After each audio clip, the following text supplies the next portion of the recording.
Alright, ever since video games began mass producing, especially when the Nintendo 64 was released, our parents and others have told us that video games have been bad for us. They'll make us lazy, they'll make us fat, they'll turn us into violent people depending on what it is.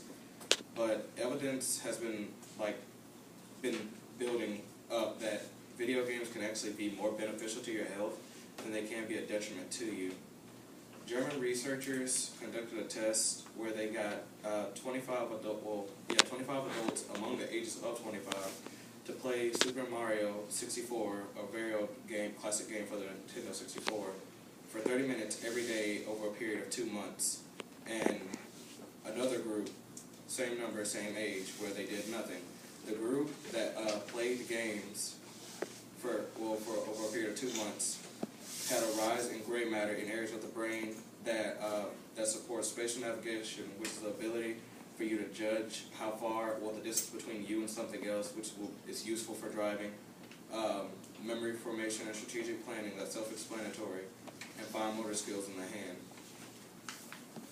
Most people believe in the concept that video games are just for people our age, and our age, or at least in their 20s, but that's pretty much different now. 680 elderly people over the age of 50 played a specially designed game where they measured their brain waves, and there's a certain area in your brain that controls your aging, and the video game that they played ended up slowing down their aging process by 7 years.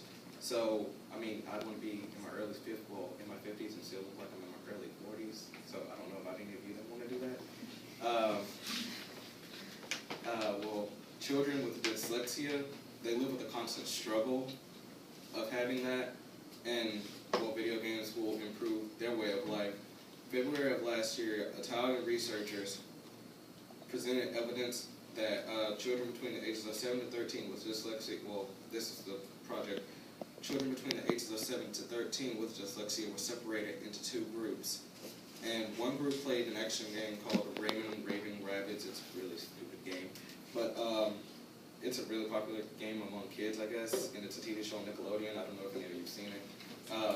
While the other played a boring game like Tetris, although some of you might say Tetris is like really intense. The group that played Raving Rabbids ended up having, they were able to read faster, the words weren't as jumbled up to them, and they weren't like, they were able to read faster with more accuracy, that's what it. And it improved their problem-solving skills and their logic skills, because they tested them with Angry Birds and Cut the Rope. It's a popular game on iOS and Android, and that game ended up boosting their logic skills by creating puzzles, and they had to solve it within a certain amount of time. And it ended up, it trains your brain to make fast decisions and to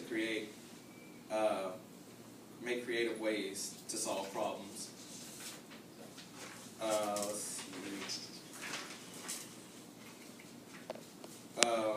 In addition, it helps people who have depression. A video game called Sparks was developed for people with depression who can't go afford counselors or whatever. And the people who tested it said that the video game served as well as one-on-one counseling, because the game forces you to make positive decisions, and the game is just positivity in general. It's a role-playing game, but it's positivity in general. And lastly, we're all familiar with the Call of Duty franchise. At least I hope you are. They're video games. Due to you shooting up bad guys and playing online with your friends all the time and constantly have to pay attention to 6 things at once, it raises your sensory awareness, which is basically like you being aware of every single thing around you. It raises your sensory awareness, your eyesight, and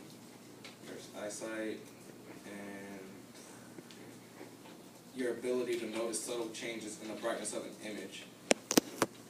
So, I mean, gamers aren't just lazy bums who are violent and non-social. So, I mean, video gamers are people, one of the healthiest people among us. I guess that's the best way to put it. So,